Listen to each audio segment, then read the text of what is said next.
দেশে এসে অনেক ভালো লাগতেছে আসলে। এটা একটা রাইট সময় বাংলাদেশে আসার। ফ্যামিলি ভাবছে ছেলেকে একটু হুজুর বানাবো, পরে একটা মাদ্রাসায় পাঠাইছে, আমি একটা মাদ্রাসায় পড়ছি। সো আমি যখন অক্সফোর্ডে, তোমাকে একটু ঘটনা বলি। সো প্রফেসর ইউনুস হচ্ছে অক্সফোর্ড ইউনিয়নে থেকে ইনভাইট পেয়ে অক্সফোর্ড ইউনিভার্সিটিতে গিয়েছিল একটা একটা লেকচার দেওয়ার জন্য। সো আমি তখন অক্সফোর্ড ইউনিভার্সিটিতে, এবং আমার সৌভাগ্য হয়েছিল ওনার কথা শোনা। আসসালামু আলাইকুম, কালুখালী টুডেতে সবাইকে স্বাগতম। সুপ্রিয় দর্শক, আজকে আমরা যে মানুষটা নিয়ে হাজির হয়েছি সেই মানুষটা হচ্ছে কালুখালীর কৃতি সন্তান, কালুখালীর গর্ব। যে মানুষটা বেড়ে উঠেছে এই কালুখালীতে এবং তার স্বপ্ন নিয়ে এগিয়ে গিয়েছে। সে তার লেখাপড়া গণ্ডি পার করিয়ে যখন ঢাকা ভার্সিটি থেকে অক্সফোর্ড ভার্সিটিতে লেখাপড়া শেষ করেছে, আমার কাছে সবচেয়ে আনন্দের বিষয়টা হচ্ছে সে আমার ছোটবেলার বন্ধু। তাহলে চলুন সুপ্রিয় দর্শক, আমরা সেই মানুষটার সাথে পরিচিত হই। হাই বন্ধু, কেমন আছো তুমি? ভেরি গুড, আলহামদুলিল্লাহ। অনেকদিন পর দেখা তোমার সাথে। অনেকদিন পরে, হ্যাঁ, ভালো লাগতেছে। অনেকদিন পরে দেশে এসে তোমার সাথে দেখা হলো, দেশের সবার সাথে দেখা হলো। মাটি এবং মার যে টান সেটা আছেই তো দেশের জন্য। সো দেশে এসে অনেক ভালো লাগতেছে আসলে। এটা একটা রাইট সময় বাংলাদেশে আসার জন্য। আর এটা এটা এই আনন্দটা আসলে বোঝানো খুব কঠিন। বেড়ে ওঠাটা যেহেতু তোমার কালুখালীতে, হ্যাঁ, আমি তোমাকে প্রথমেই একটা বিষয় জানতে চাচ্ছি যে তুমি রতনদিয়া সরকারি প্রাথমিক বিদ্যালয় তুমি প্রথম লেখাপড়া, আমরা একসাথে লেখাপড়া করছি, একসাথে আমরা লেখাপড়া করেছি। পরবর্তীতে তুমি কোথায় কোথায় লেখাপড়া করছো একটু জানতে চাচ্ছি। পরবর্তীতে আমার বড় একটা সময় আমি বিভিন্ন জায়গায় পড়ছি। আমার আব্বা হচ্ছে খুব এক্সপেরিমেন্টাল ছিল ছোটবেলা থেকে, বুঝছো। সো আমাকে নিয়ে অনেক স্বপ্ন থাকার কারণে আমাকে অনেক জায়গায় পাঠানো হয়েছে ফ্যামিলি থেকে। সো আমি ক্যাডেট কোচিংয়ে ভর্তি, মানে একটা ক্যাডেট কোচিং করছিলাম ক্যাডেট কলেজে ভর্তি হওয়ার জন্য। বাট সামাও সেখানে যাইতে পারি না। পরে ফ্যামিলি ভাবছে ছেলেকে একটু হুজুর বানাবো, পরে একটা মাদ্রাসায় পাঠাইছে, আমি একটা মাদ্রাসায় পড়ছি 1 বছর। তারপরে একটা ইংলিশ মিডিয়াম স্কুল, আর্মি স্কুলে পড়ছি 1 বছর। এরপরে ঢাকা রেসিডেন্সিয়াল মডেল কলেজে হচ্ছে আমি ওইখানে এসএসসি এবং এইচএসসি আমার। এরপরে ঢাকা ইউনিভার্সিটিতে আইন অনুষদে ভর্তি হই। ভর্তি পরীক্ষা দিয়েছিলাম হচ্ছে 2 জায়গায়, একটা হচ্ছে ঢাকা ইউনিভার্সিটি আর একটা জাহাঙ্গীরনগর ইউনিভার্সিটি। সো আমি 2 জায়গায় আমার হয়েছিল। জাহাঙ্গীরনগরে আমি সেকেন্ড হয়েছিলাম আর্টসের সবার মধ্যে সারা বাংলাদেশে, আর হচ্ছে ঢাকা ইউনিভার্সিটিতে আইনে ভর্তি হয়েছিলাম। এরপরে 2009 সালে তখন হচ্ছে আমার ফার্স্ট ইয়ার শেষ হলো ঢাকা ইউনিভার্সিটি, তখন আমি ইউকেতে মুভ করলাম আইন পড়ার জন্য। এরপরে এলএলবি করি নটিংহাম ট্রেন্ট ইউনিভার্সিটিতে। ওইখানে ফার্স্ট হয়ে এটা শেষ করার পরে এরপর অক্সফোর্ড ইউনিভার্সিটিতে মাস্টার্স করি। অক্সফোর্ড ইউনিভার্সিটি, যে ইউনিভার্সিটিতে আমাদের সংবিধান রচিতা ডক্টর কামাল হোসেন স্যার, উনি ওই ভার্সিটিতে লেখাপড়া করছেন। তার সম্পর্কে একটু জানতে চাচ্ছি। অ্যাকচুয়ালি ডক্টর কামাল হোসেনের সাথে আমার অক্সফোর্ডে দেখা হয়েছিল, এবং ডক্টর হামিদা হোসেন ওনার ওয়াইফ, খুবই অসাধারণ মানুষ তারা। উনি দেখা হয়েছিল তাদের সাথে। আমি যখন দেশে আসি লাস্ট টাইম, অ্যাকচুয়ালি আমাকে দাওয়াত দিয়েছিল ডক্টর হামিদা হোসেন ওনার ওয়াইফ, আমাকে এবং আমার ওয়াইফ দুজনকে। সো আমরা ওনাদের বাসায় গিয়েছিলাম।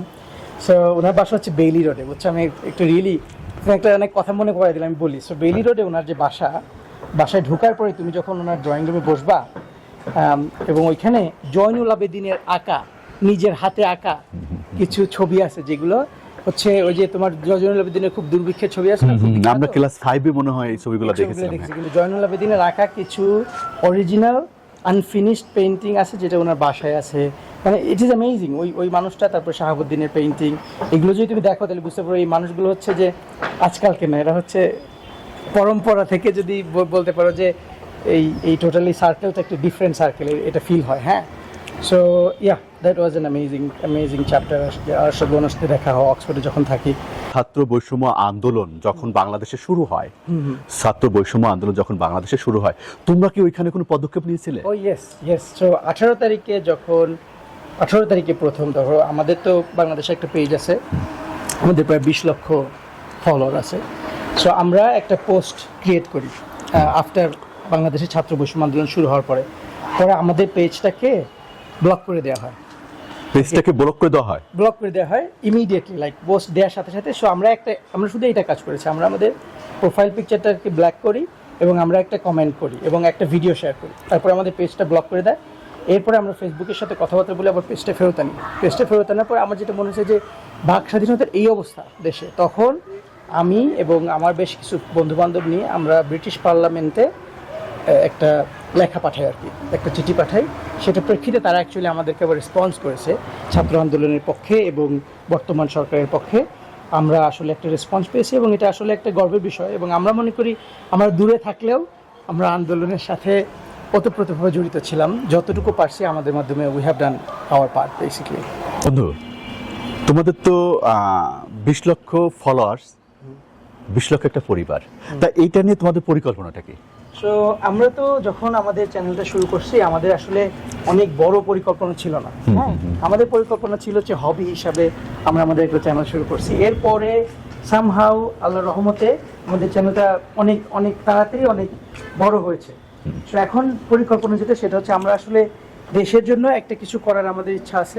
এখন বর্তমান পরিস্থিতিতে সেই সুযোগটাও তৈরি হয়েছে বিকজ অফ বাংলাদেশ 2.0, আমরা যেটা বলি আমাদের দ্বিতীয়বার স্বাধীন হওয়ার কারণে।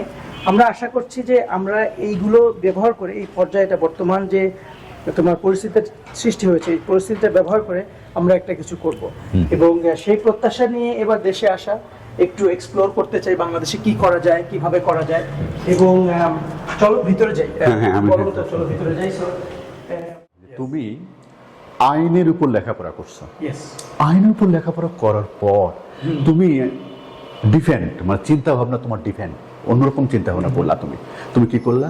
একজন কন্টেন্ট ক্রিয়েটর, Yes. যেটাকে আমরা দেখি এখন, তার যে একটা কন্টেন্ট ক্রিয়েটর, তার যে একটা পেজ, সেখানে প্রায় 2 মিলিয়ন ফলোয়ার্স আমরা তাদেরকে দেখি এবং ভালোবাসার একটা জায়গা তৈরি হয়েছে। কেমন লাগে এই জায়গাটা? আলহামদুলিল্লাহ। সো আমরা আসলে আমি এবং আমার ওয়াইফ আমরা এই কাজটা শুরু করছি। আমরা যে আমাদের চ্যানেলটা শুরু করলাম এটা হচ্ছে আমাদের দুজনই ফুল টাইম জবের পাশাপাশি। সো এটা ছিল অলমোস্ট লাইক আমাদের একটা পার্ট টাইম থিং আমরা যখন প্রথম শুরু করি। এবং মানুষের ভালোবাসা, স্পেশালি দেশের মানুষের ভালোবাসা না অনেক ভালো লাগে। অনেক দূর থেকে, আমরা তো দেশে থাকি না, বাট যখন দেশে থেকে লোকজন বলে যে আপনাদের কন্টেন্ট দেখি, আপনাদের মাধ্যমে আমরা বিশ্বকে দেখতে পারি, আমাদের অনেক অনেক ভালো লাগে। বাট আমাদের কন্টেন্ট তো অ্যাকচুয়ালি এন্টায়ারলি বাংলাদেশের জন্যই করা, এন্টায়ারলি বাংলাদেশের মানুষের জন্যই করা। আমরা ওইটা চিন্তা করেই আমাদের কন্টেন্টগুলো আমরা ডিজাইন করি। আমি আরেকটা বিষয় তোমার কাছে জানতে চাই, সেটা হচ্ছে যে তুমি কি বাংলাদেশে কি এমন কিছু করতে চাও? বাংলাদেশে মানে এই বিষয় নিয়ে বাংলাদেশে কোনো কিছু করতে চাও, মানে বাংলাদেশে থেকে, বা তোমার এরকম কোনো প্ল্যান আছে? দেশে আসার ওয়ান অফ দ্য কারণ হচ্ছে বাংলাদেশ 2.0। এখন এই 2.0 নিয়ে আমরা ইন্টারেস্টেড, বিশ্ব ইন্টারেস্টেড। আমরা জানতে চাই আসলে দেশের যে বর্তমান পরিস্থিতি সেটা কোথায় যাচ্ছে, দেশের সম্ভাবনা কি। আমরা বাংলাদেশকে নিয়ে ইন্টারন্যাশনালি কিছু কাজ করেছি আগে আমাদের জায়গা থেকে। এখন এবার আসার কারণ আমরা আসলে চাই একটু দেখতে আসলে আমরা কি ধরনের ফিল করি এবং এটাকে কি কোনোভাবে আন্তর্জাতিক পর্যায়ে মানে এই যে প্রতিচ্ছবিটা আমরা মনে মনে ভাবছি আছে, সেটার স্টোরিটা কি আমরা কোনোভাবে বলতে পারি কিনা। সো আমাদের একটা অ্যাকচুয়ালি প্ল্যান আছে এবার বাংলাদেশ 2.0 নিয়ে অ্যাটলিস্ট একটা কন্টেন্ট করা ইংলিশে ইন্টারন্যাশনাল অডিয়েন্সের জন্য। সো দ্য আইডিয়া হচ্ছে যে আমাদের দেশে অনেক কিছু হচ্ছে, আমাদের টেকনোলজি সেক্টরে কিছু কিছু কাজ হচ্ছে, আমাদের দেশে তোমার সামাজিক পর্যায়ে কিছু কিছু কাজ হচ্ছে, আমাদের দেশের যে বিউটিফুল গ্রাম অঞ্চল এগুলো নিয়ে অনেকে আছে, এগুলো পর্যটনের কেন্দ্র হতে পারে কিন্তু। সো এই ছোট ছোট জিনিসগুলো আমাদের ইচ্ছা যে সামহাউ ফোকাস করার জন্য অ্যাটলিস্ট একটা কন্টেন্ট করার ইচ্ছা। এবার আমরা খুব ব্যস্ত, কিছু পারিবারিক বিষয়, কিছু অনেকদিন পরে সবার সাথে দেখা, এগুলো নিয়ে অনেক ব্যস্ততার কারণে হয়তো বা বেশি কিছু করা হবে না, বা অ্যাটলিস্ট একটা যদি করি সেটা হবে দেশকে বিদেশের দরবারে উপস্থাপন করার জন্য কিছু একটা করবো হয়তো আমরা। সুপ্রিয় দর্শক, আমার মনে আড্ডা খুব জমে উঠেছে, কারণ যে মানুষটা আজকে এই কালুখালী টুডে পর্দায় আপনারা দেখছেন, সেটা কিন্তু সারা বাংলাদেশের জন্য একটা গৌরব, আমাদের জন্য একটা গৌরব। তাই গৌরবের জায়গা থেকে যদি তাকে আমি ভালোবাসার জায়গা থেকে, যে বাংলাদেশটাকে আপনি কতটা মিস করেন? বাংলাদেশটাকে আসলে অনেক মিস করি। অনেক মিস করি বলতে কি, দেখো আমরা ইংল্যান্ডে, আমার একটা স্টার্ট আপ আছে, আমরা ইনভেস্টেড একটা স্টার্ট আপ আছে, সেখানে আমার আন্ডারে কিছু লোকজন চাকরিও করে, আমার ওয়াইফ ওর একটা জব আছে, আমাদের করে। বাট আমাদের কন্টেন্টগুলো যদি তুমি দেখো, আমরা এখন পর্যন্ত কিন্তু বাংলাতে কন্টেন্ট করি। আমরা কিন্তু আমাদের চ্যানেলে মোস্ট অফ দ্য থিং, আমাদের মেইন চ্যানেলে যে লিখি আমরা বাংলাতে লিখি। কেন? বিকজ আমরা বাংলাদেশি মানুষের সাথে কানেক্টেড থাকতে চাই। বাংলাদেশের স্টুডেন্টরা যখন ছাত্র আন্দোলন করলো, আমরা কিন্তু আমাদের মতো যতটুকু পেরেছি আমরা ব্রিটিশ পার্লামেন্টে চিঠি দিয়েছি আমাদের চ্যানেল থেকে, আমাদের বন্ধু বান্ধবের মাধ্যমে, এবং সেটা কিন্তু আমরা পজিটিভ রেসপন্সও পেয়েছি। সো বাংলাদেশকে আমরা প্রচণ্ড পরিমাণে মিস করি। আর বাংলাদেশকে মিস করার কারণে আমাদের ইচ্ছা যে এতদিন একটা পর্যায়ে ছিল যখন দেশকে মিস করলেও না তুমি একটা কিছু করবা, বাট সবসময় একটা মনের মধ্যে প্রশ্ন আসতো যে তুমি যদি পলিটিক্যাল না হও তাহলে হয়তো বা তুমি দেশের বা জন্য ভালো কিছু করতে পারবা না। কিন্তু আমার মনে হয় বর্তমান পরিস্থিতিতে এই পরিস্থিতিটা একটু ডিফারেন্ট এবং এখন শুধু মিস করা না, বরং এখন হয়তো বা আমাদের একটা পরিস্থিতি সৃষ্টি হবে যেখানে আমরা অ্যাকচুয়ালি কিছু করতে পারবো। এবং প্রথমবার এসে আমার যখন মনে হচ্ছে যে আসলে বাংলাদেশের সাথে আরো বেশি ইনভলভ হবো আমরা ইনশাল্লাহ, এবং দেখতে পারবো আমরা যে কাজগুলো করতেছি সেগুলো হয়তো বা এগুলা এখনো অনেক কিছু আছে যেগুলো আন্ডার যখন এগুলো সামনে আসবে তখন হয়তো মানুষজন দেখতে পারবে আসলে আমরা কি কাজগুলো করছি। তোমার জীবন সঙ্গিনী ডাক্তার রাইসা এবং তুমি কেমন বাংলাদেশ প্রত্যাশা করো? যে বাংলাদেশ সবাই প্রত্যাশা করে সেটা হচ্ছে স্বাধীন বাংলাদেশ। স্বাধীন মানে কি? তোমার মত প্রকাশের ক্ষমতা থাকবে, যে বাংলাদেশে তুমি তোমার কথা বলতে পারবা, তোমার রাজনৈতিক অধিকার আদায় করতে পারবা, তোমার চাকরির অধিকার আদায় করতে পারবা, যেখানে এটাকে ক্ষুণ্ণ করা হবে না, যেখানে তোমার অপরচুনিটি থাকবে কাজ করার, এরকম একটা বাংলাদেশ যেখানে দুর্নীতি থাকবে না। তো কেমন বাংলাদেশ প্রত্যাশা করি? এমন একটা বাংলাদেশ প্রত্যাশা করি যেটা স্বাধীন অর্থ হচ্ছে যে তোমার নিজের ভাগ্য পরিবর্তন করার যে স্বাধীনতা সেটা তোমাকে দিতে হবে। তোমার সহধর্মিণী ডাক্তার রাইসার সম্পর্কে জানতে চাই, সে কতটা ট্যালেন্ট সেটা ক্যামেরার সামনে দেখলে বোঝা যায়, এবং তুমি ক্যামেরার পিছনে থাকো, এইটা কারণ কি? এই রহস্যটা কারণ কি? একটা টিম ওয়ার্ক যখন তুমি চিন্তা করো, একটা টিম ওয়ার্ক তখন বেস্ট হয় যখন সবচেয়ে যোগ্য ব্যক্তিটা তার কাজটা সে করে। সো আমাদের যে দুজনের টিম, এই দুজনের টিমের মধ্যে ওর জায়গাটা ও সুন্দরভাবে ওন করে, কেন আমার জায়গাটা আমি সুন্দরভাবে ওন করি, এবং আমাদের দুজনের কম্বিনেশন থেকে যে কন্টেন্টগুলো আসে সেই কন্টেন্টগুলো সেভাবে হয়। সো ইন লাইফ অলসো, আমরা যখন জীবন সঙ্গী হওয়ার কারণে আমাদের তো জীবন একসাথে, সো সার্টেন থিং আছে যে আমার আসলে খুব ল্যাকিং। সো আমি কিন্তু ডিসলেক্সিক মানুষ, তো আমি ডিসলেক্সিক, বাট লেখাপড়ায় সামহাও আলহামদুলিল্লাহ ভালো করেছি, but she is on a different, ওই রকম কোনো না। সো বেসিক্যালি আমরা যখন দুজন একসাথে কাজ করি, সো আমার যে ল্যাকেন্সিগুলো আছে সেগুলো সে ফিল আপ করে, এবং তার যে ল্যাকেন্সিগুলো আছে সেগুলো আমি ফিল আপ করি। সো সামহাও আমরা দুজন মিলে যখন করি, এটা আসলে আমাদেরকে অনেক বেশি এম্পাওয়ার করে। আমাদের কাজের কোয়ালিটি অনেক ভালো হয়, আমাদের ডেলিভারি কোয়ালিটি অনেক ভালো হয়। হ্যাঁ, সো এইটার ফলাফল হয়তো আমাদের চ্যানেল, তোমরা হয়তো এটার ফ্রুট হিসেবে আমাদের চ্যানেলকে দেখো আর কি। আর এমনি ব্যক্তিগত জীবনে বলবো যে ওর কারণে আমার ব্যক্তিগত একাডেমিক লাইফে অনেক বড় সাফল্য আসছে, এবং পরবর্তীতে সেটার কারণে ওর লাইফে সাফল্য আসছে। সো ইটস লাইক এটা ইন্টারটুয়াইন, বুঝছো? সো বাট আমি শুধু একটা কথা বলবো, আলহামদুলিল্লাহ। বন্ধু, আমরা একদমই বিদায়ের মুহূর্ত। ওকে, তা তুমি বাংলাদেশ ছেড়ে আবার ইউকেতে ফিরবা কবে?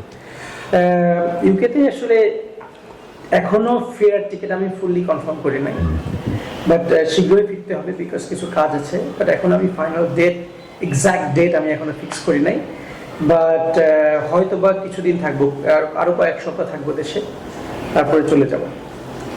কালুখাটুরের পক্ষ থেকে তোমার পরিবারকে রইল ভালোবাসা এবং শুভেচ্ছা, এবং তুমিও সবসময় ভালো থাকবা। তোমার এত বছর পর তোমাকে দেখার পরে আমি নিজেকে খুব ধন্য মনে করছি। সেই সাথে একটা কথা বলবো, বন্ধুই। থ্যাংক ইউ বন্ধু। Thank you. আর কালুখালী সবাইকে আমার পক্ষ থেকে অনেক আন্তরিক ভালোবাসা এবং দোয়া। ওকে, ধন্যবাদ। কালুখালী টুডে, শিকড়ের টানে মাতৃভূমির প্রাণে।